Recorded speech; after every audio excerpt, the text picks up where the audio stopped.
بسم اللہ الرحمن الرحیم. بنی اسرائیل جو اسرائیل یعقوب علیہ السلام کی اولاد تھے، انہیں اللہ نے دنیا میں اس کام کے لیے چنا تھا کہ وہ خود بھی اللہ کی اطاعت کریں، عبادت کریں اور دوسرے لوگوں کو بھی اللہ کی طرف بلائیں. اس کام کی وجہ سے اللہ نے انہیں دیگر لوگوں کا امام بنایا، رہنمائی کے منصب پہ فائز کیا اور باقی تمام جہان والوں پر فضیلت دی. لیکن آہستہ آہستہ ان کے اندر اپنے مقصد کا احساس اور شعور کم ہوتا گیا، حتیٰ کہ جب ان پر زوال آیا تو وہ یہ بھی بھول گئے کہ وہ کس کام کے لیے پیدا کیے گئے تھے، اور جس کام کے لیے ان کو عزت دی گئی تھی، فضیلت دی گئی تھی، اس کی بجائے انہوں نے یہ سمجھ لیا کہ شاید یہ فضیلت انہیں اسرائیل کی نسل میں سے ہونے کی وجہ سے ملی ہے. وہ اسے نسلی اور گروہی فضیلت سمجھنے لگے اور چوزن اور اللہ کے پسندیدہ اور چنے ہوئے بندے ہونے کی وجہ کیا سمجھنے لگے کہ وہ ایک خاص نسل میں سے ہے، اور جو بھی اس نسل میں سے ہے وہ اللہ کا پسندیدہ ہے. حالانکہ کسی کی بھی فضیلت اس بنا پہ نہیں ہوتی کہ وہ کس کا بیٹا ہے.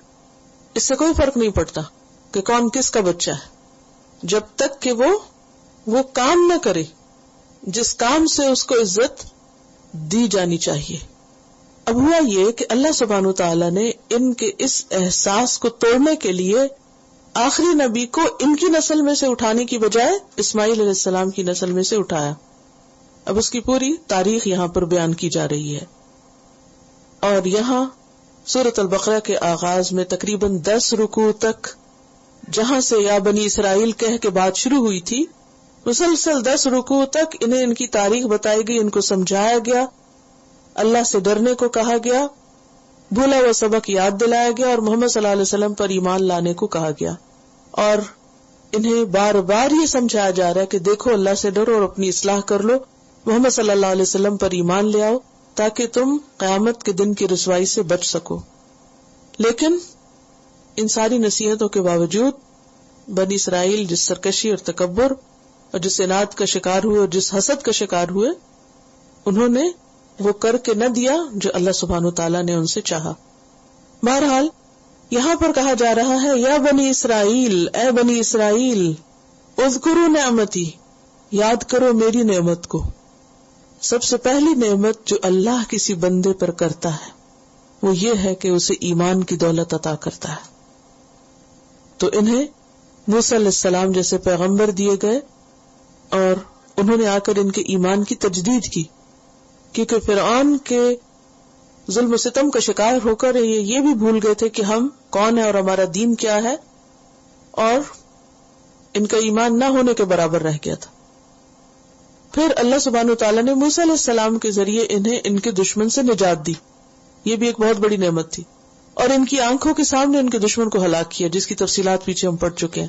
پھر جب موسیٰ علیہ السلام کی قیادت میں یہ سمندر پار کر کے صحرا میں پہنچے تو وہاں نہ کھانے کو تھا، نہ رہنے کو تھا، نہ پینے کو تھا. تو اللہ سبحانہ وتعالیٰ نے ان کو من و سلوہ دیا کھانے کے لیے، پینے کے لیے 12 چشمے پھوڑ نکالے اور ان کے اوپر بادلوں کا سایہ کیا. یہ سارے انعامات ہیں اللہ سبحانہ وتعالیٰ کے ان پر. پھر یہ کہ ان کے اندر انبیاء بھیجے مسلسل ایک کے بعد ایک، ان کے اندر ملوک بھیجے، ان کو وہ ترقی دی جو اس کے بعد کسی اور قوم کو نہیں ملی، داؤد علیہ السلام اور سلیمان علیہ السلام کے زمانے میں. ان تمام نعمتوں کا یہاں ایک اجمالی ذکر کیا جا رہا ہے کہ میری نعمتوں کو یاد کرو. اور نعمت کا لفظ ہے نا اسم جنس ہے، جس میں واحد جمع سب آ جاتا ہے. التی، وہ جو، انعمت علیکم، تم پر میں نے انعام کی تھی. کس کس طرح سے تمہیں نوازا تھا. وانی فضلتکم علی العالمین، اور ان سب نعمتوں میں سے بڑی نعمت کیا تھی کہ میں نے تمہیں سب جہان والوں پر فضیلت عطا کی تھی، تمہیں امامت عطا کی تھی، لیڈرشپ کا رول دیا تھا. کیا کرنے کو؟ فخر جتانے کو، تکبر کرنے کو، خود کو کچھ سمجھنے کو نہیں. کیا کرنے کو؟ لوگوں کو اللہ کی طرف بلانے کو، کہ باقی اقوام کو تم اللہ کی طرف بلاؤ. تو اس آیت سے ہمیں کیا پتہ چلتا ہے کہ انسان کو اللہ کی طرف سے ملنے والی نعمتوں کو یاد رکھنا چاہیے. اگر بنی اسرائیل کو کہا جا رہا ہے کہ بنی اسرائیل اللہ کی نعمتیں یاد کرو، تو ہمارے لیے کیا حکم ہے؟ ہمیں کیا کرنا چاہیے؟ نعمتوں کا تذکرہ، نعمتوں کی یاد دہانی. جب آپ گھر والے مل کے بیٹھتے ہیں تو اللہ کے فضل اور احسان کو یاد کیا کریں. جیسے ہم بچوں کے ساتھ بیٹھتے ہیں نا، تو نعمتوں کو مینشن کرنا چاہیے، تکبر اور غرور کے لیے نہیں، اللہ کے شکر کے لیے. کیونکہ بعض اوقات ایسا ہوتا ہے نا کہ بچوں کے اندر، فیملی کے اور افراد کے اندر ایک شکایتی رویہ پیدا ہونے لگتا ہے، ہمارے پاس یہ نہیں، یہ نہیں، یہ نہیں. تو اس موقع پر جو ہے اس کا ذکر کرنا چاہیے کہ کیا کچھ ہے تمہارے پاس. تو اس کا فائدہ کیا ہوتا ہے؟ جب انسان نعمت کو یاد کرتا ہے تو انسان کے اندر شکر کے جذبات آتے ہیں، اور جب انسان شکر کرتا ہے تو کیا ہوتا ہے؟ نعمتیں اور ملتی ہیں. اللہ کا وعدہ ہے لئن شکرتم لازیدنکم، اگر تم شکر ادا کرو گے تو میں تم کو اور زیادہ دوں گا. ایک اور بات جو اس آیت سے ہمیں پتہ چلتی ہے وہ یہ ہے کہ اللہ نے اپنی مخلوق میں سے بعض لوگوں کو بعض پر فضیلت دی ہے، بعض قوموں کو بعض قوموں پر فضیلت دی، انڈیویجولز کو بھی اور نیشنز کو بھی. یعنی سب ایک جیسی نہیں ہے، فرق ہے، رنگوں میں فرق ہے، ٹیلنٹ میں فرق ہے، نعمتوں میں فرق ہے، بہت سی چیزوں میں فرق ہے. کسی کو دنیاوی اعتبار سے فضیلت دی ہے اور کسی کو دینی اعتبار سے فضیلت دی ہے. فضلتکم، تمہیں میں نے فضیلت دی. اسی طرح اللہ سبحانہ وتعالی نے رسولوں میں سے بھی بعض کو بعض پہ فضیلت دی. تلک الرسل فضلنا بعضهم علی بعض. اور یہ اللہ کی تقسیم ہے کہ اللہ جس کو چاہے جس پہ فضیلت دے دے. یہ تقسیم اللہ کی ہے، اس پہ ہم گلہ نہیں کر سکتے، اس سے شکوہ نہیں کر سکتے. اللہ نے سب کو ایک جیسا نہیں بنایا، فرق رکھا ہے. اور یہ بھی ہے کہ بعض لوگوں کو اللہ سبحانہ وتعالیٰ دے کے آزماتا ہے اور بعض کو لے کے آزماتا ہے. بنی اسرائیل کو اللہ نے کس طرح آزمایا؟ دے کے آزمایا. اور بعض کو اللہ سبحانہ وتعالیٰ تکالیف میں مبتلا کر کے ان کو آزماتا ہے. تو جس کو اللہ کچھ دے اسے کیا کرنا چاہیے؟ شکر. اور جس سے اللہ کچھ لے اسے کیا کرنا چاہیے؟ صبر. کیونکہ یہ زندگی ہے امتحان. اور کبھی ایسا بھی ہوتا ہے کہ جن کو دیا ہوتا ہے ان پر بھی امتحان آ جاتا ہے، ان سے لے بھی لیا جاتا ہے.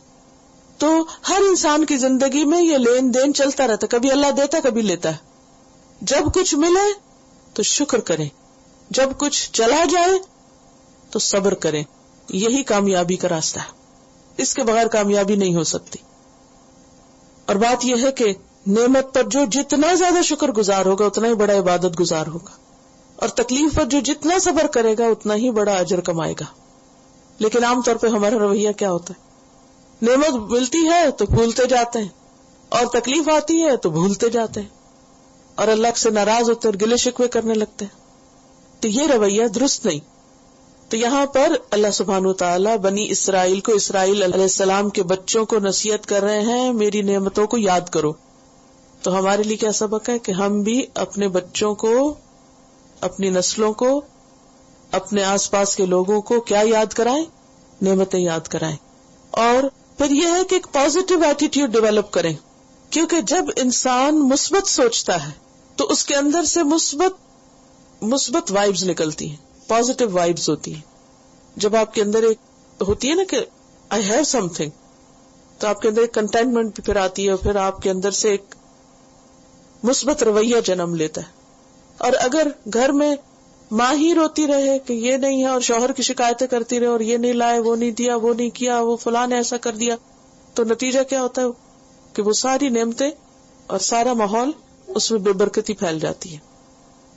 کیونکہ پازیٹیو ہونا انسان کو کنسٹرکٹیو بناتا ہے. جب آپ کو یہ احساس ہوتا ہے نا کہ میرے پاس ہے، تو پھر آپ کے اندر ایک امنگ پیدا ہوتی، اچھا میں کچھ اور بھی حاصل کروں، کچھ اور بھی کروں. اور جب آپ یہ سوچتے رہتے یہ بھی نہیں، یہ بھی نہیں، کچھ نہیں، تو پھر آپ بیٹھ جاتے ہیں کہ اچھا ہے تو کچھ نہیں، اب اور کیا کرنا. تو وہ ایک منفی رویہ انسان کو بیکار بھی کرتا ہے. تو یہاں بنی اسرائیل کو توجہ دلائی جا رہی ہے کہ تم کیا کرو؟ اللہ کی نعمتیں یاد کرو اور اس منصب کو یاد کرو جس پہ میں نے تمہیں رکھا تھا. اور آئندہ کے لیے مت سوچنا کہ چونکہ میں نے دنیا میں تمہیں چنا تھا تو قیامت کے دن تم اسی چناؤ کی بنا پہ جنت میں چلے جاؤ گے. نہیں، واتقوا، ڈرو، بچو، یومن، اس دن سے، قیامت کے دن سے ڈرو. لا تجزی نفس عن نفس شیئا، جس دن کوئی شخص کسی کے کام نہیں آئے گا، حتیٰ کہ کوئی والد اپنی اولاد کو بھی نہیں بچا سکے گا، جیسا کہ سورۃ لقمان 33 میں آتا ہے وَاخْشَوْا يَوْمًا لَا يَجْزِي وَالِدٌ عَنْ وَلَدِهِ وَلَا مَوْلُودٌ هُوَ جَازٍ عَنْ وَالِدِهِ شَيْئًا، اس دن سے ڈرو جس دن کوئی باپ بچے کو اور بچہ باپ کو کام نہ آئے گا. اور یہاں ان جنرل سینس کہا کہ نفس عن نفس، کوئی نفس کسی نفس کے کام نہیں، کیونکہ ہر شخص کو کیا پڑی ہوگی؟ نفسی نفسی، اپنی پڑی ہوگی، کسی کو کسی کی نہیں سوجھے گی، ہر ایک کو اپنی ہی سوجھے گی. اب یہاں ان کو یہ کیوں کہا جا رہا ہے بنی اسرائیل کو کہ کوئی کسی کے کام نہیں آئے گا؟ کیونکہ یہ کیا کہتے تھے؟ نحن ابناء اللہ و احباؤ، اور ہم بڑوں کی اولاد ہیں اور ہمارے آباء و اجداد اللہ کے بہت پیارے ہیں، چہیتے ہیں، اور ہم خود بھی بڑے چہیتے ہیں. احباؤ، احبا کا مطلب کیا ہوتا ہے؟ ہم اس کے بڑے محبوب ہیں، لہذا ہمیں تو لن تمسنا النار الا ایاما معدودہ. ان کے یہ غلط فہمیاں دور کی جا رہی ہیں کہ دیکھو کوئی کسی کے کام نہیں آئے گا. تمہارے انبیاء ہیں، اگر بات تم انبیاء کی اولاد ہو، بڑے نیک لوگوں کی اولاد ہوتی ہے، مت سوچو کہ وہ نیک لوگ تمہیں چھڑا لیں گے. عام طور پہ ہمارے معاشرے میں بھی یہ کانسیپٹ پائے جاتے ہیں، ہم سیدوں کی اولاد ہیں، ہمارے آباء و اجداد بزرگ تھے، ہم بزرگوں کی اولاد ہیں، تو کیا ہوگا؟ وہ بزرگ ہمیں بھی چھڑا لیں گے، بچا لیں گے. کہا نہیں، کوئی کسی کو نہیں چھڑائے گا. واتقوا یوما، اس دن سے ڈرو، لا تجزی نفس عن نفس شیئا، جس دن کوئی نفس کسی نفس کو کچھ بھی کام نہ آئے گا. ولا يقبل، اور نہ قبول کیا جائے گا، منہا، اس سے، عدل، کوئی فدیہ، کوئی رینسم، کوئی معاوضہ، کوئی بدلہ، کوئی پیسہ، حتیٰ کہ اگر کوئی زمین بھر سونا بھی دینا چاہے تو وہ بھی نہیں لیا جائے گا، پھر بھی نہیں چھوڑا جائے گا کسی کو، کوئی کمپنسیشن نہیں لی جائے گی. ولا تنفعها شفاعۃ، اور نہ اس جان کو کوئی سفارش کام دے گی. جو اللہ کو ناراض کر کے مرا تو کل نہ پیسہ کام آئے گا، نہ کوئی انسان کام آئے گا، اور نہ کسی کی سفارش، انٹرسیشن، وسیلہ، واسطہ فائدہ نہ دے گا. شفاعت کہتے ہیں اس وسیلے واسطے کو جس کے ذریعے کوئی فائدہ حاصل کیا جائے یا کسی نقصان سے بچا جائے.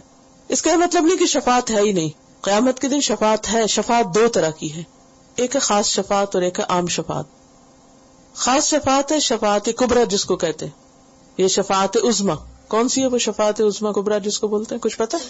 حضور صلی اللہ علیہ وسلم جب شفاعت کریں گے اللہ سبحانہ وتعالی سے کہ قیامت قائم کر دی جائے، یعنی حساب کتاب شروع کیا جائے. اس کے بارے میں بہت طویل احادیث آتی ہیں. ان کا خلاصہ یہ ہے کہ نبی صلی اللہ علیہ وسلم قیامت کے دن اللہ سبحانہ وتعالی کے حضور سجدوں میں پڑیں گے، حمد و ثنا کریں گے اور پھر دعا کریں گے. اور یہ کب ہوگا کہ جب لوگ حشر کے دن، قیامت کے دن کے طویل ہونے کی وجہ سے گھبرا اٹھیں گے، کیونکہ ہر شخص تنہا ہوگا، وہ ہوگا اور اس کا عمل ہوگا، کوئی اور چیز نہیں ہوگی، کوئی کسی کو نہیں پوچھے گا، ہر کوئی بھاگ رہا ہوگا. اتنی دیر کھڑا ہونا پڑے گا اور اتنی دیر انتظار کرنا پڑے گا کہ لوگ تنگ آ جائیں گے اور وہ کہیں گے کہ یار اب ہمارا فیصلہ کر دے، خواہ جہنم میں بھیج دے. کچھ لوگ اکٹھے ہوں گے، حضرت آدم کے پاس آئیں گے اور وہ کہیں گے کہ آپ سب کے باپ ہیں اور اللہ نے آپ کو اپنے ہاتھ سے بنایا تھا، آپ اللہ سے جا کے دعا کریں کہ حساب کتاب قائم کریں. وہ کہیں گے کہ میں نے جنت میں پھل کھا لیا تھا، میں نہیں جاتا. بہرحال اور پھر وہ وہاں سے کس کے پاس آئیں گے؟ نوح علیہ السلام کے پاس. وہ کہیں گے میں نے دعا کر دی تھی اپنے بیٹے کے لیے. پھر اس کے بعد ابراہیم علیہ السلام کے پاس جائیں گے، وہ کسی اور چیز کا ذکر کر وہ موسیٰ علیہ السلام کے پاس بھیجیں، موسیٰ علیہ السلام عیسیٰ علیہ السلام کے پاس. اور پھر وہاں سے اس کی لمبی تفصیلات ہیں، آپ خود پڑھ لیجئے. ایک لیکچر ہے روز قیامت کیا ہوگا، اس میں بھی یہ کافی ڈیٹیل بیان کی گئی. شفاعت کا بیان بک بھی ہے اقبال کیلانی کی اردو میں، اس میں بھی حدیث لکھی ہوئی ہے، تو وہاں سے ڈیٹیلز پڑھ لیجیے. بہرحال عیسیٰ علیہ السلام کے پاس آئیں گے اور وہ وہاں سے پھر وہ محمد صلی اللہ علیہ وسلم کے پاس، اور پھر محمد صلی اللہ علیہ وسلم مقام محمود پہ کھڑے ہوں گے اور اللہ تعالیٰ سے شفاعت کریں گے، سفارش کریں گے، اور اللہ کے اذن سے پھر حساب کتاب شروع ہوگا لوگوں کا. اور شفاعت عام یہ ہے کہ اس میں محمد صلی اللہ علیہ وسلم بھی کریں گے، جس کی وجہ سے بعض کبائر کے مرتکب لوگ جو ہیں وہ آپ کی شفاعت سے جنت میں جائیں گے، اور بعض لوگوں کو جہنم سے نکالا جائے گا آپ کی شفاعت کی وجہ سے. اور عام یہ ہے کہ آپ کے علاوہ ملائکہ بھی کریں گے، نیک لوگ بھی کریں گے، کچھ اور لوگوں کو بھی اللہ تعالیٰ حق دے گا، لیکن کفار کے حق میں شفاعت نہیں ہوگی. اور شفاعت جو ہے یہ اللہ کے اذن سے ہوگی. ہر روز آیت الکرسی پڑھتے ہیں نا آپ، اس میں کیا آتا ہے؟ من ذا الذی یشفع عندہ الا باذنہ، کون ہے جو اس کے حضور سفارش کرے مگر اسی کی اجازت سے. کوئی بھی ہو سفارش سے پہلے اللہ سے اجازت مانگیں گے، اللہ تعالیٰ اجازت دیں گے تو سفارش ہوگی، ورنہ سفارش نہیں ہوگی. بہرحال یہاں ان لوگوں کو کہا جا رہا ہے کہ دیکھو شفاعت کے اوپر مت بیٹھے رہنا، کہ عمل کرو، کچھ کام کرو، ورنہ کچھ نہ کر کے صرف شفاعت کے بھروسے پہ جیتے رہو تو ایسی شفاعت کام نہیں آئے گی. قرآن پاک میں فما تنفعهم شفاعت الشافعین، کچھ لوگوں کو شفاعت کرنے والوں کی شفاعت فائدہ نہ دے گی.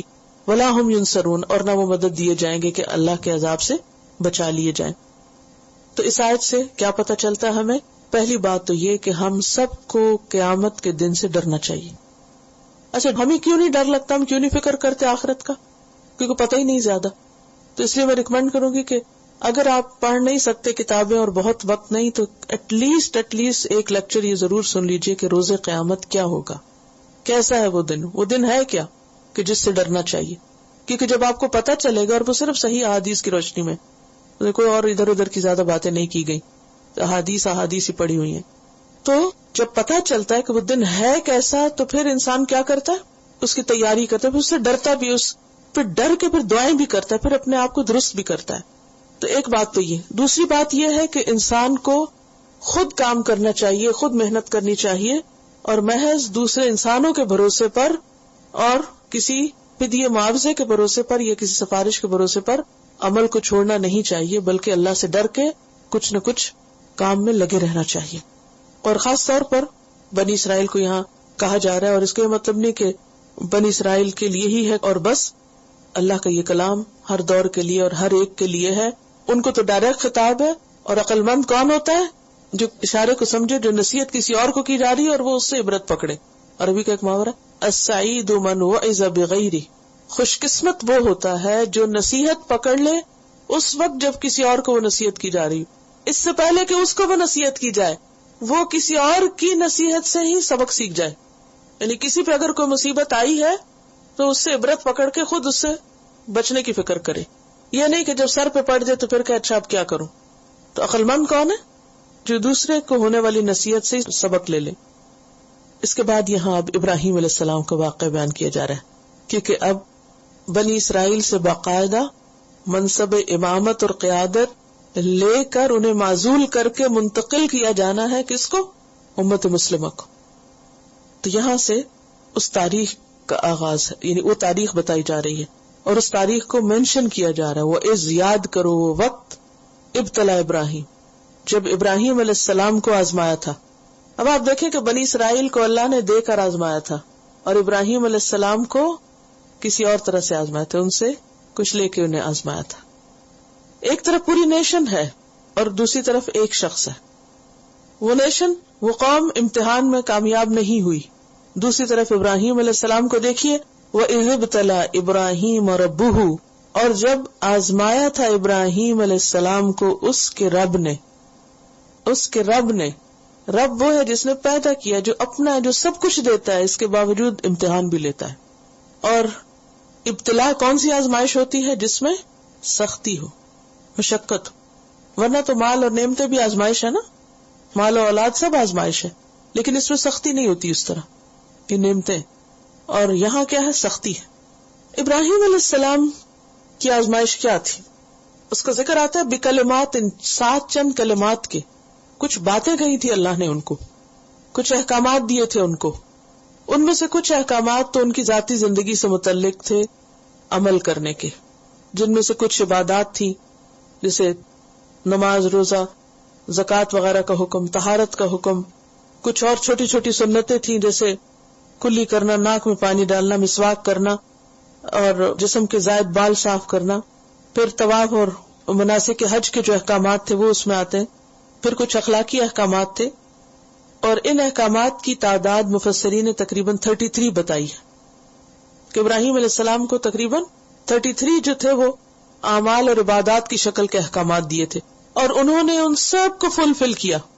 لیکن اس سے زیادہ بھی آپ کی آزمائش تھی، اور وہ کیا تھی کہ اللہ سبحانہ وتعالیٰ نے ان کو بڑھاپے میں اولاد دی تھی، اسماعیل علیہ السلام. تو پھر کیا حکم ہوا کہ ان کو چھوڑ دو، کہاں؟ مکہ میں. اور مکہ کیسی زمین تھی؟ جہاں نہ کھانا تھا نہ پانی تھا. اگر آپ اس کی تفصیلات پڑھنا چاہیں تو تفسیر ابن کثیر میں ان آیات کی تفسیر پڑھ لیجئے، تو آپ کو انشاءاللہ پوری وہ کہانی مل جائے گی کہ کس طرح ابراہیم علیہ السلام نے لا کر ان کو مکہ میں بسایا، اور پھر کس طرح وہ کتنی تھوڑی سی کھجوریں تھیں اور کتنا تھوڑا سا پانی تھا، اور اسماعیل جو تھے ابھی دودھ پیتے بچے تھے. اور چھوٹے دودھ پیتے بچے ویسے ہی بہت پیارے ہوتے ہیں، بہت ہی معصوم ہوتے ہیں. اور اس عمر میں جبکہ اتنے عرصے بعد ابراہیم علیہ السلام کو اولاد ملی تو اللہ تعالیٰ نے آزما لیا اور کہا کہ جاؤ وہاں ان کو چھوڑ دو. اور اس کے پیچھے ایک مقصد اور ایک حکمت تھی. ابراہیم علیہ السلام نے اللہ کے حکم سے جا کر اپنی بیوی اور ان کو بچے کو وہاں چھوڑ دیا اور خود واپس چلے آئے. پھر کافی عرصے کے بعد جب وہ بچہ بڑا ہو گیا واپس لوٹے. جب واپس گئے تو بچہ دوڑنے کی عمر کو تھا، یعنی کہ ارلی ٹین ایج تھی. اب اللہ سبحانہ تعالیٰ نے ایک اور حکم دیا خواب کے ذریعے کہ اس بچے کو ذبح کر دو. عام لوگوں کو ایسی آزمائش میں نہیں ڈالا جاتا، اور یہ اللہ کا حکم تھا، بکلمات تھے، کلمات میں سے اللہ کے حکم میں سے تھا کہ ایسا کرو. پیغمبر کا خواب سچ ہوتا ہے اور اس کو اس پر بھی عمل کرنا ہوتا ہے، وہ بھی وحی کی ایک قسم ہوتا ہے. لہذا ابراہیم علیہ السلام نے بیٹے سے بات کی اور بیٹا بھی ساتھ ہی تیار ہو گیا. سورۃ الصافات میں اس کی تفصیل ملتی ہے. اور وہ اس کو لے کر نکلے اور اللہ کے حکم سے اس کو اور بخوشی اس کو پیشانی کے بل لٹا دیا اور ذبح کر دیا. جب ذبح کیا تو اللہ نے اس کی جگہ بدل کر ایک مینڈا آسمان سے بھیج دیا، یعنی لیم تھا. وَفَدَيْنَاهُ بِذِبْحٍ عَظِيمٍ، ایک بڑی قربانی کے ذریعے ہم نے اس کو چھڑا لیا. ابراہیم علیہ السلام امتحانات میں کامیاب ہو گئے. تو وَإِذِ ابْتَلَىٰ إِبْرَاهِيمَ رَبُّهُ بِكَلِمَاتٍ فَأَتَمَّهُنَّ، جب ابراہیم علیہ السلام کو اس کے رب نے کچھ باتوں سے آزمایا تو اس نے ان کو پورا کر دکھایا. جیسے اللہ نے چاہا ویسا ہی کیا. سورۃ البقرہ میں 3 چیزوں کا ذکر ملتا ہے، 3 آزمائشوں کا ذکر ملتا ہے. ایک آزمائش آدم علیہ السلام کی، کہاں ہوئی تھی؟ پھر کیا ہوا؟ پورے نہیں اترے. دوسری آزمائش کس کی تھی؟ بنی اسرائیل کی، کیا ہوا؟ پورے نہیں اترے. تیسری آزمائش تھی ابراہیم علیہ السلام کی، اور اللہ نے سرٹیفائی کیا کہ فَأَتَمَّهُنَّ، ابراہیم اپنی آزمائش میں پورے اترے. ابراہیم علیہ السلام کی آزمائش زیادہ سخت آزمائش تھی. آدم علیہ السلام کی آزمائش اتنی سخت نہیں تھی. ہر آزمائش ہی سخت ہوتی لیکن اتنی نہیں. بنی اسرائیل کو بھی نعمتیں ملی تھی، اتنی نہیں، لیکن یہاں بہت بڑی آزمائش تھی. رب نے جیسا چاہا ابراہیم نے ویسا ہی کیا. He fulfilled them. اللہ نے دنیا میں یہ نام دے دیا. قال انی جاعلک للناس اماما، فرمایا میں تجھے تمام لوگوں کا امام بنانے والا ہوں، رہنما بنانے، تجھے لیڈرشپ کے منصب پہ فائز کروں گا. ابراہیم علیہ السلام انتہائی نرم دل تھے اور بہت ہی سیلف لیس قسم کے انسان، کبھی صرف اپنے لیے نہیں سوچتے تھے. فوراً کہنے لگے قال ومن ذریتی، اور میرے بچوں کا کیا ہوگا. بہت سے ماں باپ بہت سیلفش ہوتے ہیں، ان کو صرف اپنی اچیومنٹس کی پڑی ہوتی ہے کہ ہم کچھ کما لیں، ہم کچھ بن جائیں، اور اس کی بھیٹ وہ بچوں کو چڑھا دیتے ہیں. آج آپ دیکھیں مائیں اپنی جابس کے لیے، اپنے کریئر کے لیے، اپنی ترقیوں کے لیے بچوں کے ساتھ کیا سلوک کرتی.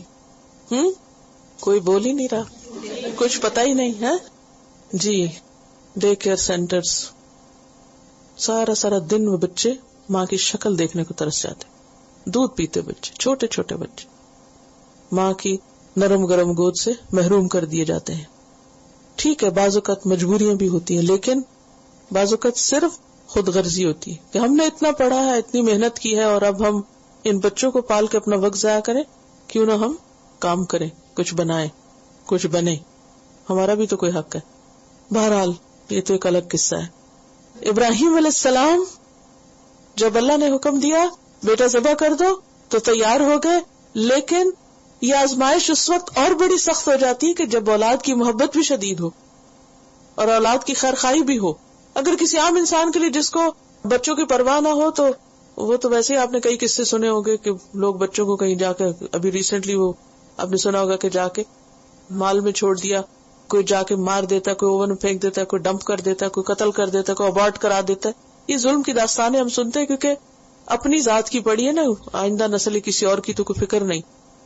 لیکن ابراہیم علیہ السلام کا آپ دیکھیے کہ اللہ انہیں دے رہا ہے، تاج پہنا رہا ہے، اور وہ اس وقت یہ نہیں کہ میں کیسا لگوں گا، کہا وہ من ذریتی، میرے بچوں کا کیا ہوگا. تو ایسا باپ جو اپنی اعلیٰ ترین مقام اور منصب پہ پہنچ کر بھی اپنے بچوں کو یاد کرے، اس سے کہا جا رہا ہے کہ اپنے بچے کو ذبح کرو. تو ان کی آزمائش کتنی بڑی تھی. قال ومن ذریتی، اور میری اولاد میں سے. اور ان کی یہی خیر خواہی تھی تو اللہ نے ان کی اولاد میں سے محمد رسول اللہ صلی اللہ علیہ وسلم کو پیدا کیا. اللہ نے ان کی طلب کو سچا کر دیا، اور وہ صرف امام نہیں تھے محمد صلی اللہ علیہ وسلم، بلکہ اماموں کے بھی امام تھے، امام الائمہ تھے، اکبر الامام تھے. اور اس کا ثبوت کیا، جب معراج کے لیے آپ تشریف لے گئے تو تمام انبیاء کو آپ نے نماز پڑھائی، ان کے امام بنے، فزیکلی امام. قال ومن ذریتی قال لا ینال عہد الظالمین، فرمایا میرا عہد ظالموں کے لیے نہیں ہے.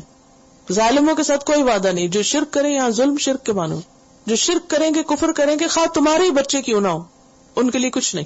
تو یہاں اس کانسیپٹ کا بھی توڑ کرنا تھا کہ بنی اسرائیل جو تم یہ سمجھے بیٹھے ہو کہ ہم انبیاء کی اولاد ہیں، لہٰذا انبیاء ہم کو چھڑا لیں گے اور ہم خود بہت اللہ کے لاڈلے ہیں، لہٰذا ہمیں کچھ نہیں ہوگا، اور ہم بہت چوزن پیپل ہیں، خاص نسل ہے، بہت سپیریئر ریس ہے، تو اس لیے ہمیں کچھ نہیں ہوگا.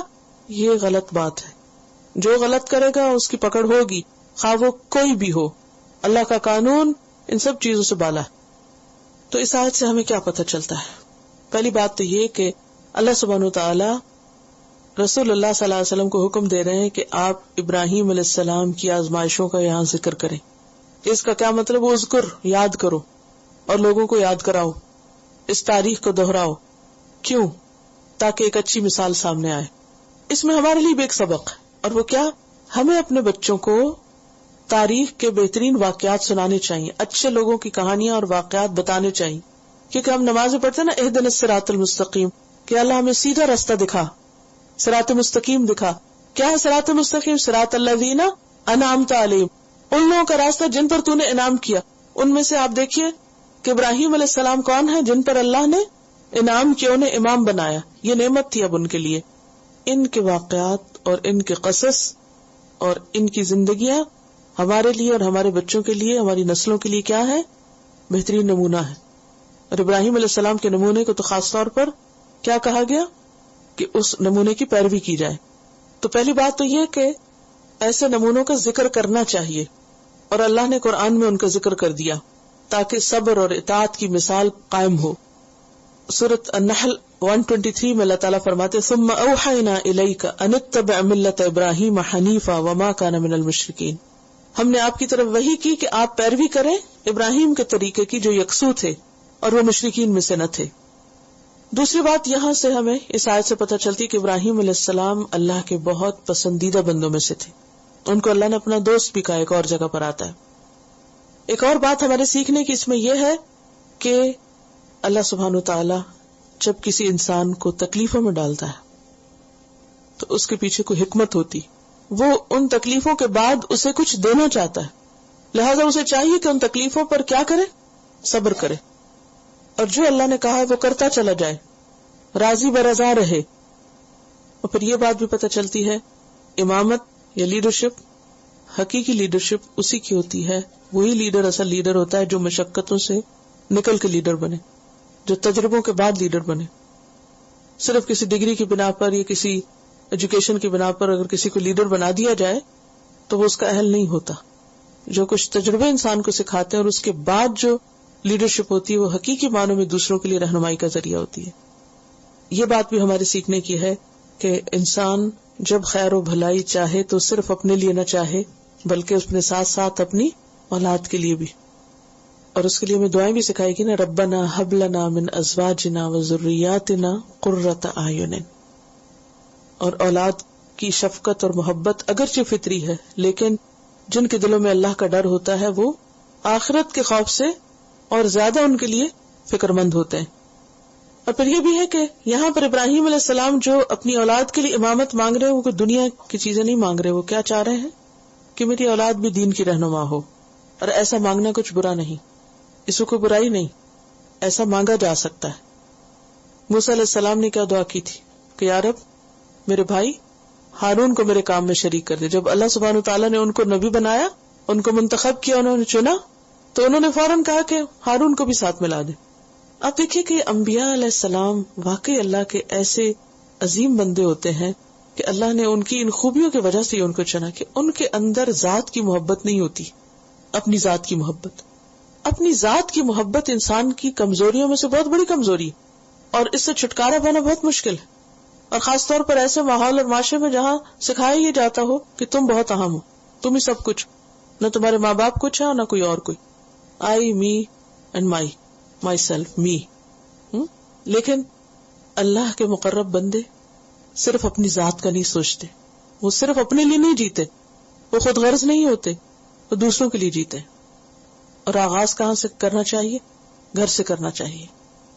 وَمِن ذُرِّيَّتِي قَالَ لَا يَنَالُ عَهْدِ الظَّالِمِينَ. اور اس سے یہ بات بھی پتہ چلتی ہے کہ اللہ تعالیٰ کا وعدہ ظالموں کے لیے نہیں. جو غلط کرے گا وہ دنیا میں بھی رسوا ہوگا اور آخرت میں بھی، خواہ وہ کسی پیغمبر کی اولاد ہی کیوں نہ ہو. وَإِذْ جَعَلْنَا الْبَيْتَ مَثَابَةً لِلنَّاسِ. اور جب ہم نے اس گھر کو یعنی خانہ کعبہ کو لوگوں کے لیے لوٹ لوٹ کے آنے کی جگہ بنا دی، یعنی اس گھر کے اندر اتنی کشش رکھ دی کہ پلٹ پلٹ کے لوگ اس کی طرف آتے ہیں. اور یہ حقیقت ہے نا. کیا جو نہ گیا ہو اس کو یہ بات سمجھ بھی نہیں آتی کہ بار بار جانا کیوں. وہ کہتا ہے بس ایک دفعہ میں پہنچوں، اور جو ایک دفعہ پہنچ جائے وہ کیا کہتا ہے؟ پھر آؤں، پھر کب آؤں گا. میرا خیال ہے ہر جانے والا وہاں جا کے یہ دعا ضرور مانگتا کہ اللہ یہاں پھر لے آنا. تو یہ اس گھر کے اندر اللہ نے خاص کشش رکھی. اور یہ گھر اللہ سبحانہ وتعالیٰ نے ابراہیم علیہ السلام سے بنوایا تھا، اور اس کی جگہ اللہ تعالیٰ نے خود بتائی تھی. سب سے پہلے تاریخ میں اس کی ڈیٹیلز آتی ہیں کہ سب سے پہلے فرشتوں نے یہ گھر بنایا تھا، پھر اس کے بعد آدم علیہ السلام نے تعمیر کیا، پھر اس کے بعد طوفان نوح میں جب یہ ڈوب گیا تو پھر شیس علیہ السلام نے اس کو بنایا، پھر اس کے بعد ابراہیم علیہ السلام نے بنایا. وَإِذْ بَوَّأْنَا لِإِبْرَاهِيمَ مَكَانَ الْبَيْتِ سورۃ الحج میں آتا ہے. اور ابراہیم علیہ السلام نے جب یہ گھر تعمیر کیا تھا تو دعا بھی کی تھی، فَجْعَلْ أَفْئِدَةً مِّنَ النَّاسِ تَهْوِي إِلَيْهِمْ، کہ اے اللہ لوگوں کے دلوں کو اس گھر کی طرف مائل کر دے، لوگوں کے دلوں میں اس گھر کا شوق پیدا کر دے. فَجْعَلْ أَفْئِدَةً مِّنَ النَّاسِ تَهْوِي إِلَيْهِمْ، اس گھر کی ایک اٹریکشن ان کے دلوں میں پیدا ہو جائے، پلٹ پلٹ کے آتے رہے. تو اللہ نے دعا سن لی. وَإِذْ جَعَلْنَا الْبَيْتَ مَثَابَةً لِلنَّاسِ، اس کو مثابہ بنا دیا، وَأَمْنًا، اور امن کی جگہ بنایا. اور یہ ایک حقیقت ہے کہ ساری تاریخ میں مکہ یعنی خانہ کعبہ اور اس کے آس پاس کا علاقہ جو ہے یہ حرم رہا ہے، حرمت کی جگہ رہا ہے اور امن کی جگہ رہا ہے. قرآن پاک میں آتا ہے اولم یروا انا جعلنا حرما آمنا ویتخطف الناس من حولهم، کیا انہوں نے دیکھا نہیں کہ ہم نے اس حرم کو امن والا بنایا اور آس پاس کے لوگ اچک لیے جاتے ہیں. یعنی مکہ میں عام طور پر بدامنی تھی، چوری ڈاکے پڑتے، راستے میں مسافر لوٹ لیے جاتے، ایک قبیلہ دوسرے پہ حملہ آور ہوتا، بہت زیادہ بدامنی تھی. لیکن اسی علاقے میں یہ ایک خاص جگہ ایسی تھی جہاں ہر طرح کا امن تھا، حتیٰ کہ باپ کا قاتل بھی نظر آ جائے تو جو وارث ہوتا تھا وہ ہاتھ نہیں اٹھاتا تھا، وہاں نہیں انتقام لیتا تھا. حتیٰ کہ وہاں پر انسان تو کیا جانوروں کا مارنا بھی ممنوع ہے. اور اس کے بارے میں بخاری میں حدیث ملتی ہیں، ان مکہ حرمہ اللہ، مکہ کو اللہ نے حرمت والا بنایا. ولم یحرمہ الناس، لوگوں نے اس کو حرمت والا نہیں بنایا، یہ اللہ کا خاص کرم ہے. فلا یحل لامرئ، کسی انسان کے لیے حلال نہیں، کسی انسان کے لیے جائز نہیں. کیا؟ یؤمن باللہ والیوم الاخر، جو اللہ اور یوم آخرت کو مانتا ہو، ان یسفک بہا دمن، کہ وہاں خون بہائے، وہاں قتل و غارت منع ہے. ولا یعضد بہا شجرہ، اور نہ وہاں درخت کاٹے، درخت کاٹنا تک منع ہے. دیکھیں چونٹی مارنا بھی منع ہے. مکمل طور پر امن کی جگہ انسانوں کے لیے، جانوروں کے لیے، پلانٹس کے لیے، سب مخلوق کے لیے جو وہاں موجود ہو. صرف آپ کے لیے اس میں قتال کچھ دیر کے لیے حلال ہوا تھا فتح مکہ کے موقع پر. اور بخاری میں اس کی پھر آتا ہے کہ وقد عادت حرمتها اليوم كحرمتها بالامس، اس دن کے بعد اس کی حرمت پھر لوٹ آئی جیسے شروع سے تھی.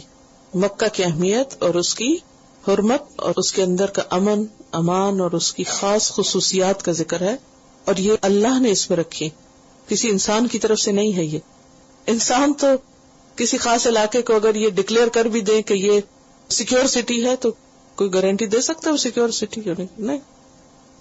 جتنا چاہے کوئی اس میں انتظام کر لے، لیکن وہ امن اور وہ پیس ہو ہی نہیں سکتا جو اللہ نے وہاں رکھ دیا. اور پھر کیا حکم دیا؟ واتخذوا من مقام ابراہیم مصلی، مقام ابراہیم کو مصلی بنا لو. جہاں ابراہیم علیہ السلام نے کھڑے ہو کر نماز پڑھی یا مختلف مناسک ادا کیے، تم بھی ان کے پیچھے پیچھے چلو، ابراہیم کی پیروی کرو. اور یہاں خاص طور پر نبی صلی اللہ علیہ وسلم نے کیا کیا؟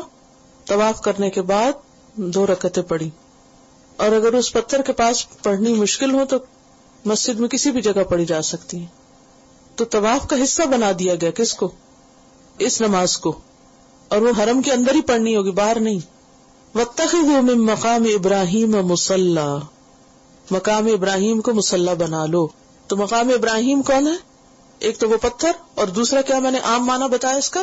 جہاں جہاں حج کی جگہوں پہ جاتے، حج کے موقع پر جس جگہ بھی جاتے ہیں. دیکھیے یہ کتنا بڑا معجزہ ہے اور کتنا واضح علامت ہے، کتنا بڑا پروف ہے، کلیئر پروف ہے. کس چیز کا؟ اس دور میں پتھر کے اندر پاؤں کے پرنٹس لگنا اور ان کا پھر باقی رہنا، اتنے ہزاروں سال سے اوپن ایئر میں پڑے رہنا اور ان کا آج تک وجود باقی رہنا، یہ ہم سب کے لیے کھلی آنکھوں سے دیکھنے کی چیز ہے. جب بھی کبھی جائیں تو غور سے دیکھیں ان کو. تصویریں تو آپ سب نے دیکھی ہوں گی، لیکن ان کو ذرا غور سے بھی دیکھیں اور اس پہ رشک کریں کہ جو بندہ اللہ کے لیے قربانی کرتا ہے، تکلیف اٹھاتا ہے، صبر کرتا ہے، اللہ اس کے پاؤں کے نشان تک کو عزت بخشتا ہے. انہیں امام بنایا تھا نا، تو امام کی پیروی کی جاتی. تو پیروی کس سے تھی؟ پیروی پیر سے ہے، یعنی ان کے قدموں کے نشان، یعنی فٹ سٹیپس کو فالو کرو. اس کو اللہ نے باقی رکھا. اللہ کسی کی بھی محنت کی ناقدری نہیں کرتا. اللہ انتہائی قدردان. اس میں ہم سب کے لیے ایک بہت بڑا سبق ہے کہ اگر ہم اللہ کے لیے خالص ہو کر کوئی کام کریں گے تو اللہ اس کو ضرور قدردانی بخشے گا. اور وہ کام صرف ہماری زندگی کی حد تک نہیں، مرنے کے بعد بھی اس کے اثرات باقی رہیں گے. اب دیکھیں دنیا میں ہزاروں لاکھوں لوگ آتے ہیں، کماتے ہیں، کھاتے ہیں، پیتے ہیں، شادی کرتے ہیں، بچے پیدا کرتے ہیں، مر جاتے ہیں، چلے جاتے ہیں، ان کے نام بھی باقی نہیں. اگر میں آپ سے پوچھوں کہ دنیا کے 5 امیر لوگوں کا نام بتائیں تو آپ کو نہیں یاد ہوگا. ابھی زندہ جو لوگ ان کا نہیں پتا، ان کے مرنے کے بعد کس کو یاد رہے گا؟ کئی کتابوں میں لکھا ہوگا، اور اس سے بھی کس کو کیا انٹرسٹ ہوں گے اپنے لیے. لیکن وہ لوگ جو لوگوں کی بھلائی کا کام کرتے ہیں، وہ لوگوں کے دلوں میں رہتے ہیں، اور پھر مرنے کے بعد بھی اللہ سبحانہ وتعالی ان کے نشانات کو باقی رکھتا ہے، ان کے آثار کو باقی رکھتا ہے. قرآن پاک میں سورۃ یاسین میں اللہ تعالیٰ فرماتے انا نحن نحیی الموتى ونکتب ما قدموا وآثارهم، ہم مردوں کو یقیناً زندہ کریں گے اور ہم لکھ رہے ہیں جو انہوں نے آگے بھیجا اور جو ان کے آثار ہیں. آثار اثر کی جمع پاؤں کے نشان کو کہتے ہیں. تو عام لوگوں کے لیے تو ان کے آثار مانوی طور پر ہیں. ابراہیم علیہ السلام کے حصی طور پر بھی آثار باقی ہیں، اور ان کی اولاد اور ان کی آگے محمد صلی اللہ علیہ وسلم کی امت کی شکل میں وہ سب کچھ باقی. کیوں؟ اس لیے کہ اللہ نے جب حکم دیا تو انہوں نے فوراً اس کو مان لیا. پیاری ترین چیز اللہ کی راہ میں قربان کرنے میں دیر نہیں کی. تو اللہ کی راہ میں اپنی محبتوں کو قربان کرنا اللہ کے قرب کا ذریعہ بنتا ہے. وَأَهِدْنَا إِلَىٰ إِبْرَاهِيمَ وَإِسْمَاعِيلَ أَن طَهِّرَ بَيْتِي، اور ہم نے ابراہیم اور اسماعیل دونوں سے وعدہ لیا کہ میرے گھر کو پاک رکھنا، صاف رکھنا، ظاہری طور پر بھی صاف اور بتوں کی گندگی سے بھی صاف پاک. تو بات دیکھیں کہ ابراہیم علیہ السلام نے جب یہ گھر بنا تو اکیلے نہیں بنایا بلکہ اپنے بیٹے کو ساتھ لیا. اس سے کیا بات پتہ چلتی؟ ایز اے فیملی مل کے کام کرنا چاہیے، اولاد کو بھی اس کام میں شریک کرنا چاہیے. اور یہ ایک حقیقت ہے، جس کام سے آپ کو محبت ہو نہیں سکتا کہ پھر آپ اسے اپنے بچوں کے لیے نہ چاہیں. اور اگر آپ کو خود ہی سرسری محبت ہے تو پھر آپ بچوں کا نہیں سوچیں گے، کہیں گے ہاں ٹھیک ہے کرتے ہیں تو کریں، نہیں کرتے نہ کریں. کیونکہ بچے آپ کو سب سے زیادہ محبوب ہوتے ہیں. آپ ہر اس چیز کو اپنے بچوں کے لیے چاہتے ہیں جو اپنے لیے چاہتے ہیں کہ کر لو، بس کسی طرح پالو. تو وَأَهِدْنَا إِلَىٰ إِبْرَاهِيمَ وَإِسْمَاعِيلَ أَن طَهِّرَ بَيْتِيَ لِلطَّائِفِينَ. اور یہاں ان دونوں کو حکم ہو رہا ہے کہ گھر تو بن گیا، اب گھر کو پاک صاف رکھنا. کس کے لیے؟ طواف کرنے والوں کے لیے، اعتکاف کرنے والوں کے لیے، رکوع کرنے والوں کے لیے، سجدہ کرنے والوں. سب سے پہلے طواف کا ذکر کیا کیونکہ طواف وہاں اس گھر کے علاوہ کہیں اور ہو نہیں سکتا. یہ الگ بات ہے کہ لوگ اپنی مرضی سے قبروں کا طواف شروع کر دیں، لیکن وہ تو الٹا چارج کیے جائیں گے اس پر. تو طواف صرف اور صرف ایک جگہ ہوتا ہے, کہاں؟ خانہ کعبہ. اس لیے سب سے پہلے اس کا ذکر کیا گیا. اس کے بعد اعتکاف کا ذکر کیا گیا کہ جو لوگ وہاں ٹک کے عبادت کریں ان کی فضیلت بیان ہو رہی کہ ان کے لیے گھر صاف رکھنا. اور پھر رکوع اور سجدہ کا ذکر کیا گیا کیونکہ رکوع اور سجدہ بھی اللہ کے قرب کا ذریعہ ہے. اور اس میں بھی ایک بہت اہم بات پتہ چلتی ہے, اور وہ یہ ہے اللہ کے گھروں کو, مساجد کو, ان جگہوں کو جہاں اللہ کا نام لیا جائے پاک صاف رکھنا چاہیے. لیکن آج آپ دیکھیں مسلمانوں کی حالت کیا ہے. ہمارے گھر زیادہ صاف ہوتے ہیں اور مسجدیں اور اسلامی ادارے گندے ہوتے ہیں. گھروں کو زیادہ ڈیکوریٹ کرتے ہیں, ان کی صفائی پہ زیادہ توجہ دیتے ہیں, لیکن اللہ کا گھر بس ٹھیک ہے جیسا بھی ہے, اسے بس پبلک پلیس سمجھ کے یہ حق رکھتے ہیں کہ اسے استعمال کریں. اس کی صفائی ستھرائی کیسے ہو رہی ہے, کون کر رہا ہے, ہو بھی رہی ہے یا نہیں ہو رہی, وہ ہمارا کنسرن نہیں. تو یہ کام اللہ نے امام سے لیا. ابراہیم جو امام تھے ان سے لیا اور ان کے بیٹے سے لیا جنہوں نے اس گھر کو بنایا تھا کہ تم صرف بنا کے نہیں چھوڑ دو بلکہ اس کو آباد بھی کرو. اور مسجدوں کی آبادی کی بات کل بھی ہم نے پڑھی تھی, اور مسجدوں کی خرابی کی کہ خرابی میں کیا چیز ہے کہ اس کو گندا چھوڑ دینا اور اس کی کیئر نہ کرنا. اور آبادی اس کی کہاں سے ہوتی ہے؟ ظاہری طہارت, صاف ستھرے ہونے سے. کیونکہ اگر آپ اس کو پریزنٹیبل فارم میں رکھیں گے تو پھر ویلکمنگ ہوگا, تو کیا ہوگا, لوگوں کا پھر دل کرے گا کہ آئیں ہم بیٹھیں یہاں عبادت کریں, ان کے عبادت میں بھی دل لگے گا. لیکن اگر وہ گندا ہوگا, صاف نہیں ہوگا, ویل مینٹین نہیں ہوگا تو کیا ہوگا؟ تو اس میں ہم سب کے لیے ایک سبق ہے کہ جس جگہ کو ہم اللہ کے کام کے لیے, عبادت کے لیے خاص کریں, پھر اس کی ٹیک کیئر بھی کریں, اس کو مینٹین بھی کریں. اور یہ بہت عزت کا کام ہے, بہت بڑا کام. اور اس کام کے معزز ہونے میں ایک اور حدیث بھی ہمارے سامنے آتی کہ ایک کالی کلوٹی عورت تھی جو مسجد نبوی میں جھاڑو دیا کرتی تھی. جب وہ فوت ہو گئی تو لوگوں نے رات کو اس نے دفنا دیا, نبی صلی اللہ علیہ وسلم کو بتایا نہیں. جب سے ایک عورت فوت ہو گئی ہے, صفائی کرتی تھی, کلینر تھی, تو کوئی اس کی اتنی بڑی بات نہیں ہے. نبی صلی اللہ علیہ وسلم نے جب دیکھا اس کو کہ وہ ہے نہیں, نظر نہیں آئی, تو آپ نے پوچھا کہاں ہے, تو بتایا گیا کہ وہ اس طرح فوت ہو گئی تو ہم نے دفنا دیا. تو آپ نے فرمایا لے چلو مجھے, کہاں ہے اس کی قبر. آپ تشریف لے گئے, صحابہ کو لے گئے, اور وہاں جا کر آپ نے خود جنازہ پڑھا اور اس کی بخشش کی دعا کی. کتنا عزت کا کام ہے, کتنا بڑا کام ہے, جس کو عام طور پر ہم معمولی چیز سمجھتے ہیں, اگنور کر دیتے ہیں. ہم کہتے ہیں ہمارا کام نہیں, جو بس کوئی اور کرے. تو جہاں ہم اپنی نیکی کے کاموں میں کئی کام شامل کرتے, وہاں ہمیں اپنے کاموں میں جب ہم والنٹیئر ورک کرتے ہیں نا, تو تھوڑا سا والنٹیئر ورک میں یہ حصہ بھی ڈال لے کہ ایسی جگہوں کی, مسجدوں کی جہاں اللہ کا نام لیا جا رہا ہو, ان جگہوں کی مینٹیننس اور صفائی, اور اس میں اپنی جان اور وقت اور مال کے ذریعے مدد, اس کو سعادت کا کام سمجھے. کیونکہ اس پر انحصار ہوتا آگے نسلوں کے دین کے شوق اور دین کے کام کا.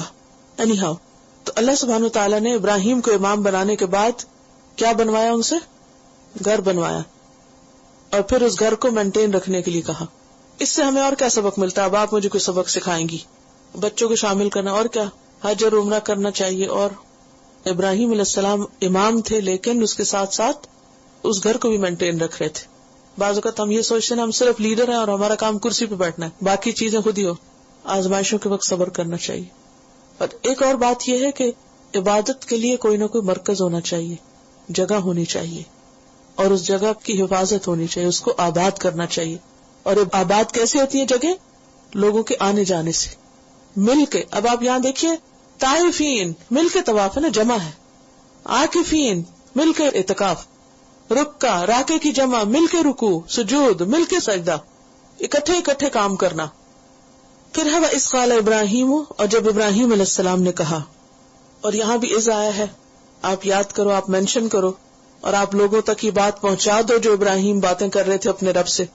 اب آپ دیکھیں یہ باتیں ابراہیم اور اس کے رب کے درمیان میں تھی, اور اللہ سبحانہ تعالیٰ نے وہ محمد صلی اللہ علیہ وسلم پر ریویل کر دی, اور آپ کو کہا کہ آپ ان کو آگے بھی بتا دیں. وَإِذْ قَالَ ابراہیم, اور جب ابراہیم علیہ السلام نے کہا ربی, اے میرے رب, اے میرے رب, میرے رب, اکیلے بات کر رہے ہوں گے نا, اجعل هذا بلدا آمنا, اس گھر کو امن والا بنا دے, اس شہر کو امن والا بنا دے. یعنی ابراہیم علیہ السلام نے بچے کو لا کے بسایا, پھر گھر بنایا, اور پھر چونکہ بالکل صحرا تھا, خالی جگہ تھی, تو وہ اپنے رب سے کیا کہہ رہے, کہ میں نے اتنی دور اپنی اولاد کو لا بسایا ہے، یا رب اس جگہ کو آباد کر دے اور اس کو امن والا بنا دے. ایک اور جگہ آتا ہے، انہوں نے کہا ربنا انی اسکنت من ذریتی بواد غیر ذی زرع عند بیتک المحرم ربنا لیقیموا الصلاۃ. اے اللہ میں نے اپنی اولاد کو تیرے اس گھر کے پاس لا بسایا ہے، ایسی وادی میں یہ گھر جو بالکل کچھ نہیں اگاتی. اے رب اس لیے یہاں آباد کیا، تیرے گھر کے پاس اس لیے بسایا تاکہ یہ نماز قائم کرے. اولاد کو ماحول دے رہے ہیں، اللہ کے گھر کے پاس بسا رہے ہیں. لیکن ہم جب دنیا کی محبت میں گرفتار ہوتے ہیں تو گھر کہاں خریدتے ہیں، کہاں چلے جاتے ہیں. الحمدللہ بہت سے مسلمان ایسے ہیں جو مسجدوں کے قریب رہنے کی کوشش کرتے ہیں، لیکن بہت سے ایسے بھی ہیں کہ جو بہت دور، اپنی کمیونٹی سے، مسجد سے، ہر چیز سے دور. نتیجہ کیا نکلتا ہے؟ آئندہ بچوں کو کوئی ماحول ہی نہیں ملتا. بچے صرف ہماری باز و نصیحت سے نہیں سیکھ سکتے جب تک ان کے پاس ماحول نہ ہو. رب اجعل ھذا بلدا آمنا، اللہ اس کو امن والی اس لیے کہ وہاں کچھ تھا ہی نہیں، تو جہاں سے کوئی شیر آئے، کوئی جانور آئے اور کھا جائے، نہ کوئی بڑی بلڈنگز اور نہ کچھ، اوپن ایئر، اندھیرا، نہ کوئی بجلی. سوچئے ذرا کہ یا اللہ تو اسے سیکیور کر دے. کھانے کو کچھ نہیں، ورزق اہلہ من الثمرات، اس کے رہنے والوں کو پھلوں میں سے کھانا دے، پھلوں میں سے کھلا. پھل کیا ہے؟ بہترین فوڈ ہے، یعنی کھانے کا بہترین حصہ ہے. سبزیوں کے مقابلے میں، دالوں کے مقابلے میں پھل کیا ہے؟ بیسٹ فوڈ ہے. من آمن منہم باللہ، جو ان میں سے ایمان لائے اللہ پر اور یوم آخرت پر. چونکہ پیچھے انہوں نے ساری اولاد کی بات کی تو اللہ تعالیٰ نے فرمایا کہ ظالموں کے لیے کوئی حصہ نہیں. اب آپ دیکھیے ابراہیم علیہ السلام کا ادب اور مینرز، کتنی جلدی بات سمجھی. آئندہ جب دعا مانگی تو بہت سنبھل کے کہ اللہ ان میں سے جو ایمان والے ان کو یہ سب کچھ دے، جو نہ مانے بے شک نہ دے. قال ومن کفر، تو اللہ سبحانہ وتعالیٰ نے فرمایا نہیں، جو کفر کرے گا فامتعہ قلیلا، میں اس کو تھوڑا سا فائدہ دوں گا، اس کو بھی دوں گا، کیونکہ دنیا میں تو سب کو ہی ملے گا، لیکن قلیلا تھوڑا، کیونکہ دنیا میں جتنا کچھ بھی ہے وہ سب تھوڑا ہے. جنت میں کوڑا رکھنے کی جگہ بھی دنیا و مافیا سے بہتر ہے.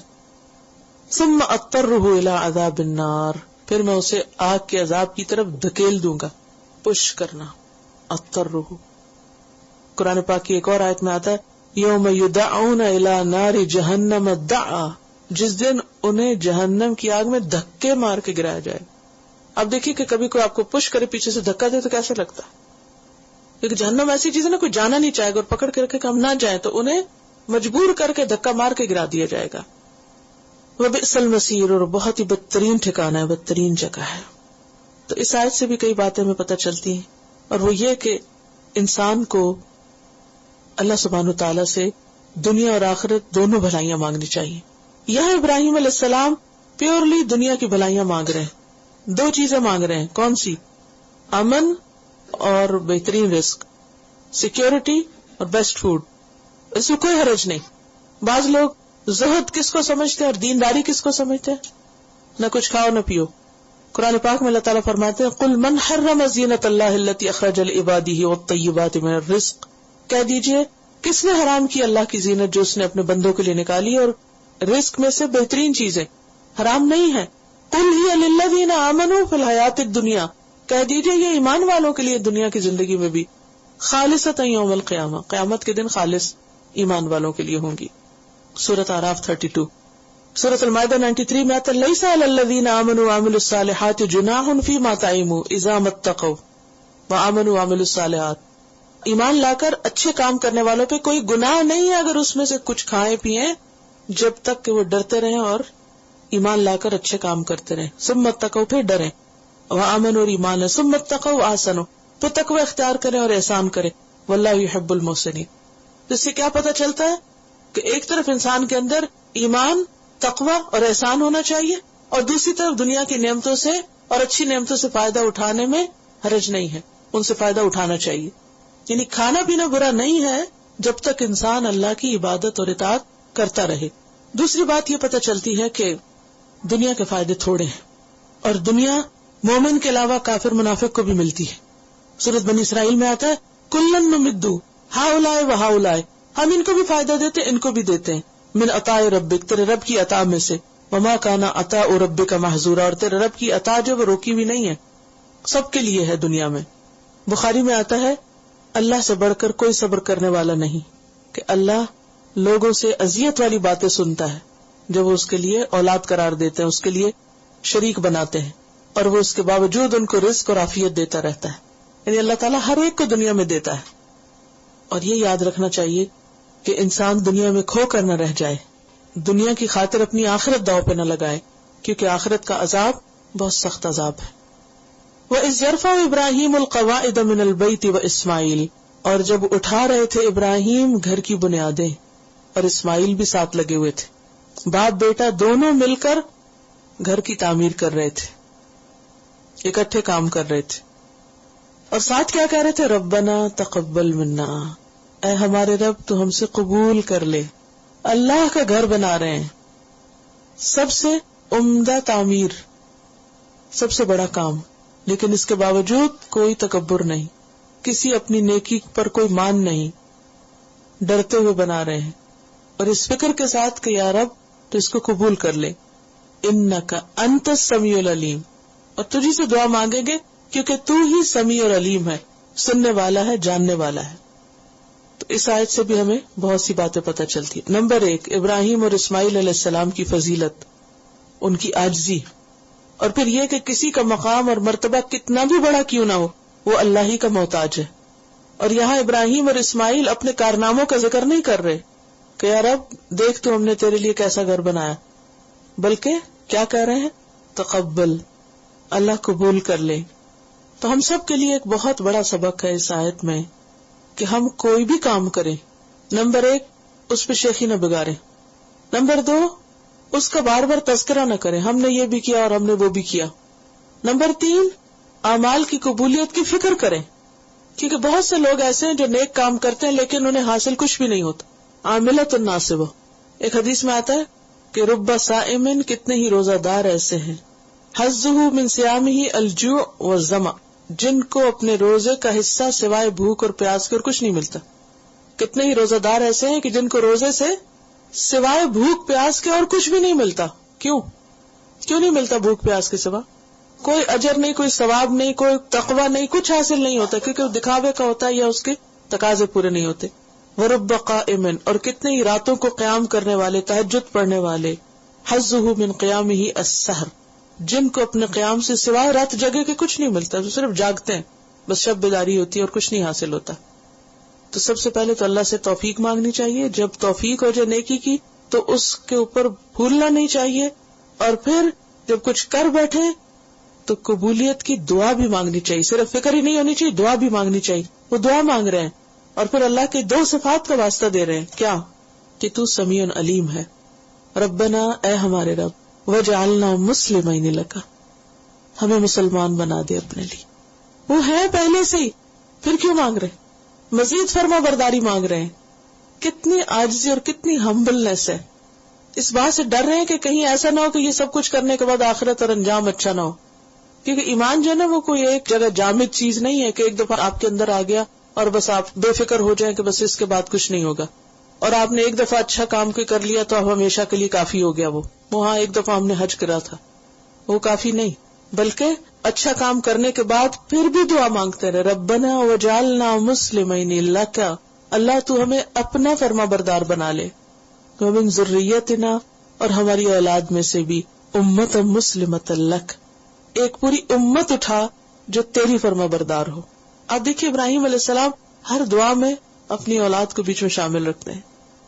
ومن ذریتنا امت مسلمۃ لک، اس سے کیا پتہ چلتا ہے کہ خیر اور بھلائی تو اللہ کے ہاتھ میں.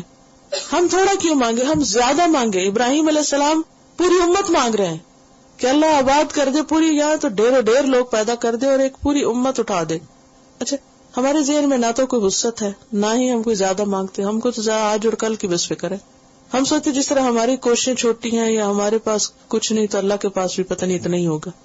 حالانکہ اللہ تعالیٰ سب کچھ دے سکتا ہے، اور خاص طور پر نیکی کے معاملے میں تھوڑا نہیں مانگے، زیادہ مانگے.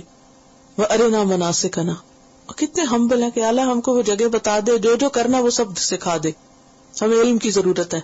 یہ نہیں کہا کہ ہم اتنے بڑے بلڈرز ہیں اور اب ہمیں مزید کیا چاہیے، نہیں. وَتُبْ عَلَيْنَا، اور تو ہم پہ مہربان رہ، تو ہماری توبہ قبول کر لے. اِنَّكَ أَنْتَ التَّوَّابُ الرَّحِيمُ، بے شک تو ہی توبہ قبول کرنے والا بہت مہربان ہے. تو بات یہ ہے کہ ہم سب کے لیے اللہ کی اطاعت ضروری ہے، خواہ کوئی کتنا ہی بڑا اور کتنا ہی نیک کیوں نہ ہو، اس کو اطاعت کی فکر رہنی چاہیے۔ دوسری بات یہ کہ نیکی کے کام میں اپنے بچوں کو بھی شریک کرنا چاہیے، اکٹھی عبادت اور اکٹھی دعائیں۔ پہلے تعمیر اکٹھی کی، عبادت اکٹھی کی، اب کیا کر رہے ہیں؟ دعائیں اکٹھی مانگ رہے ہیں، اور مل کے دعا کریں۔ آپ نے کتنی دفعہ اپنے بچوں کو ساتھ لے کے دعا کی؟ اور بچوں مل کے دعا کرتے ہیں۔ پھر آپ دیکھیں کہ آئندہ نیک ڈسینڈنٹس کی دعا کیا کریں، اور خاص طور پہ اس ملک میں رہتے ہوئے جبکہ اپنے بچوں کا ایمان بچانا بھی مشکل ہو رہا ہے، وہاں آگے ان کی نسلوں کے ایمان اور اسلام کی دعائیں کہ یا اللہ ہماری اولادوں کی جو اولادیں ہیں ان کو بھی اسلام پر قائم رکھنا، کہیں پوچھنا ہو جائے کہ ہم ان کو یہاں لے کے کیوں پہنچے کہ جہاں ہم نے ان کو فتنے میں ڈالا۔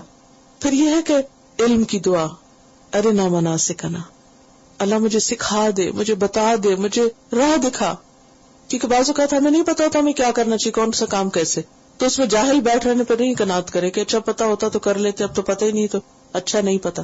یہاں کیا ارنا مناسکنا شوق ہے ایک، اور اسے پتہ چلتا ہے کہ کتنا ضروری ہے کہ عبادت کی جگہ بھی پتہ ہو، عبادت کے اوقات بھی پتہ ہو، عبادت کے طریقے بھی پتہ ہو، کیونکہ محض عبادت کرنا کافی نہیں، کیا کیا ضروری ہے، کیا جاننا، جگہ، وقت اور طریقے۔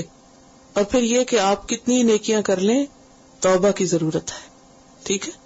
ابراہیم علیہ السلام کا طریقہ کیا بتاتا ہے؟ توبہ، توب علینا انک انت التواب الرحیم۔ اور پھر یہ کہ دعا کرتے ہوئے اللہ کے ناموں کا واسطہ دینا، انت التواب الرحیم، تو بہت زیادہ توبہ قبول کرنے والا مہربان ہے۔ ربنا، اے ہمارے رب، وابعث فیہم رسولا، ان میں سے ایک رسول اٹھانا۔ پہلے تو امت کی دعا مانگی، نیک آف سپرنگز کی دعا مانگی، اور پھر ان کے اندر رسول کی دعا مانگی کہ اللہ ان میں سے رسول اٹھا، کیونکہ اگر عبادت کے لیے علم ضروری ہے تو علم کے لیے معلم بھی ضروری ہے۔ کتنا سیکوینس ہے ان کی، پوری ساری دعاؤں میں ایک مکمل ربط بھی ہے، ایسا نہیں ہے پیدل کبھی کچھ مانگ لی کبھی کچھ۔ ہم اپنی دعائیں مانگے ذرا سوچے کیا مانگتے ہیں، خاص طور پہ اگر حج جمرہ ہو تو ایسی دعائیں مانگیں گے؟ انشاءاللہ تو کہہ دیں، اور کچھ نہیں تو ربنا وابعث فیہم رسولا منہم، اے ہمارے رب ان میں سے ایک رسول اٹھا، ایک معلم بنا، ایک رسول بھیج، ایک پیغام لانے، ہدایت کا انتظام بھی کرنا۔ پہلے تو اپنے کام کی قبولیت کی دعا مانگی، پھر اس کے بعد اپنے اسلام کی دعا مانگی، بچوں کے اسلام کی دعا مانگی، پھر اپنے کاموں کی پھر قبولیت اور توبہ کی دعا مانگی، پھر ساتھ کیا ارنا مناسکنا، عبادت کے طریقوں اور جگہوں کی جاننے کی دعا، علم کی دعا مانگی، اور پھر کیا کہا کہ جو ہمارے بچے ہوں ان کے اندر بھی آپ ہدایت کا انتظام کرنا، ان کے اندر بھی استاد بھیجنا، یتلو علیہم آیاتک، جو ان پر تیری آیات پڑھتا ہو۔ کل ہم تلاوت کی بات پیچھے کر چکے ہیں، الذین آتیناہم الکتاب یتلونہ حق تلاوتی، تو یہاں بھی کیا ہے کہ جو پیغمبر آئے وہ کیا کرے؟ تیری آیات انہیں پڑھ کے سنائے۔ اور آیات دو طرح کی ہوتی، یعنی ایک تو کائنات میں غور و فکر کی طرف بھی اشارہ ہے، وہ بھی دین کا حصہ ہے، اور دوسری طرف قرآن کی آیات، وہ انہیں پڑھ کے سنا، اور پڑھ کے سنانے میں صرف خوبصورت سریلی آواز سے تلاوت کر کے سنا دینا نہیں ہے، بلکہ ان کو ان کے لفظ اور معنی بھی سکھائے۔ وَيُعَلِّمُهُمْ، اور ان کو تعلیم دے، الکتاب والحکمت، کتاب اور حکمت کی، یعنی کتاب کے اندر اور بھی جو باتیں ہیں، جو احکامات ہیں، جو پچھلی قوموں کے حالات ہیں، اور اس کے علاوہ حکمت۔ حکمت کیا ہے کہ وہ صرف نالج نہ دے بلکہ اس کے پیچھے، حکم کے پیچھے جو وزڈم ہے، جو مقصد ہے، وہ بھی بتائے۔ اسی لیے نبی صلی اللہ علیہ وسلم صرف یہ نہیں کہتے تھے یہ کر لو وہ کر لو وہ کر لو، صرف ڈوز اینڈ ڈونٹس نہیں ہوتے تھے، بلکہ آپ کے جو بتانے کا انداز ہوتا تھا اس میں حکمت ہوتی۔ مثلاً کیا کرتے تھے آپ جب کوئی بات بتاتے؟ سوال کرتے تھے، اتدرون مل مفلس، تمہیں پتہ ہے مفلس کون ہوتا ہے؟ یہ ایک حکمت کا طریقہ ہے، یہ کہنے کہ میرے مفلس وہ ہے جو ایسے جس کے ساتھ ایسا اور ایسا ہو جائے، نہیں، خود سوال کرتے۔ اسی طرح جب کوئی شخص آتا اور آپ سے کچھ پوچھتا تو آپ اس کو صرف یہ نہیں بتاتے تھے کہ ہاں یہ جائز ہے، یہ ناجائز ہے، یہ حلال ہے، یہ حرام ہے، بلکہ اس کو اس کا فائدہ وغیرہ بھی بتاتے۔ ایک شخص آیا کہنے لگا کہ میں سارے کام چھوڑ سکتا ہوں، میں زنا نہیں چھوڑ سکتا۔ دور جاہلیت میں ہر طرح کی برائیاں اور کباہتیں تھی، تو آپ نے اسے یہ نہیں کہا کہ اچھا چلو کوئی بات نہیں، یا یہ نہیں کہا نہیں تم تو پھر تمہیں یہ اور یہ سزا ملے گی، یہ حکمت نہیں ہوتی۔ جیسے آپ کا بچہ اگر آپ کو آ کے کہے میں سب کچھ کروں گا مگر یہ کام نہیں کروں گا، تو آپ کا ریاکشن کیا ہوگا؟ کتنی وزڈم پہ مبنی ہوگا؟ آپ پوچھتے ہیں کہ کیا تم پسند کرو کہ تمہاری بہن کے ساتھ کوئی ایسا کرے؟ نہیں، یہ تو نہیں پسند کر. اچھا تمہاری ماں کے ساتھ کوئی ایسا کرے؟ نہیں، یہ بھی نہیں پسند کروں گا. تمہاری بیٹی کے ساتھ کبھی کہتے پھر تم دوسروں کے ماں بہن بیٹی کے لیے کیوں پسند؟ اس نے کہا کہ میں آج کے بعد یہ نہیں کروں گا. جب اس کو حکمت بتا دی، اس برائی کی قباحت بتا دی، اور یہ ایک نہیں کئی مثالیں آپ احادیث پڑھیں، حکمتوں سے بھری ہوئی ہیں باتیں. تو دین کے اندر جو وزڈم ہے، جو راز ہے، جو اسرار ہے، جو اس کے پیچھے ایک فائدے ہیں، وہ بھی سکھایا آپ نے. یعنی صرف کام کرنے کو نہیں کہا، کام کرنے کی جو موٹیویشن ہے وہ بھی دی. وَيُعَلِّمُهُمُ الْكِتَابَ وَالْحِكْمَةَ، اور سورۃ النساء میں بھی آتا وَأَنزَلَ اللَّهُ عَلَيْكَ الْكِتَابَ وَالْحِكْمَةَ، اللہ نے آپ پر کتاب اور حکمت دونوں اتاری ہے. صرف کتاب نہیں آئی آپ پر، حکمت بھی آئی ہے، وہ آپ کے قلب پر اتاری گئی اور آپ نے پھر آگے لوگوں کو اس کو واضح کیا. اور ویسے بھی آپ کے فرائض منصب میں سے تھا کہ آپ وَأَنزَلْنَا إِلَيْكَ الذِّكْرَ لِتُبَيِّنَ لِلنَّاسِ مَا نُزِّلَ إِلَيْهِمْ، کہ ہم نے آپ پہ ذکر یعنی قرآن اتارا تاکہ آپ لوگوں کو بیان کریں جو ان کی طرف اتارا گیا ہے. وَيُزَكِّيهِمْ، اور صرف تعلیم نہیں، ساتھ تزکیہ بھی، پیوریفیکیشن بھی، purification of heart, purification of civil, اخلاق. ایک اور جگہ پر آتا ہے آپ نے فرمایا انما بعثت لأتمم مکارم الاخلاق، میں اس لیے بھیجا گیا ہوں کہ مکارم اخلاق کی تکمیل کروں، اچھے اخلاق، مینرز اور آداب سکھاؤں. اور نبی صلی اللہ علیہ وسلم نے سکھائے انک انت العزیز الحکیم، بے شک تو زبردست ہے، حکمت والا ہے. یہاں یہ دو صفات کیوں آئی ہیں؟ تواب الرحیم کیوں نہیں آ گئی یہاں؟ یہ بتانا مقصود ہے کہ جو شخص ان چیزوں کو سیکھے گا اسے عزت بھی ملے گی اور اسے حکمت بھی نصیب ہوگی. کیونکہ جو دین کا علم سیکھے گا، حکمت سیکھے گا، تزکیہ کرے گا، اس کے لیے عزت بھی ہے اور اس کے لیے حکمت بھی ہے اور حکم بھی ہے. Knowledge is power. اور پھر یہ کہ ہمارا دین حکمت پر مبنی ہے، اور حکمت بھی سکھانے کی چیز ہے جو صاحب حکمت لوگوں سے سیکھی جاتی ہے. یعنی صرف کتاب پڑھنا ہی کافی نہیں ہوتا، استاد کا کیا کام ہے کہ وہ کیا کرے؟ حکمت بھی سکھائے. اور یہ آیت جو ہے یہ الہدیٰ کے سلیبس کی بنیاد ہے کہ اس میں ایک طرف قرآن کا پڑھنا، دوسری طرف کتاب کا الفاظ جاننا، معنی جاننا، اور پھر ان کی حکمت جاننا، احادیث کو سیکھنا اور ان کی حکمت جاننا، اور تزکیہ کہ روزمرہ زندگی میں جو ہمارے افکار اور اخلاق اور طور طریقے ہیں ان کی اصلاح. اللہ تعالی ہم سب کو عمل کی توفیق عطا فرمائے. وآخر دعوانا ان الحمد للہ رب العالمین. سبحانک اللہم وبحمدک، نشہد ان لا الہ الا انت، نستغفرک ونتوب الیک.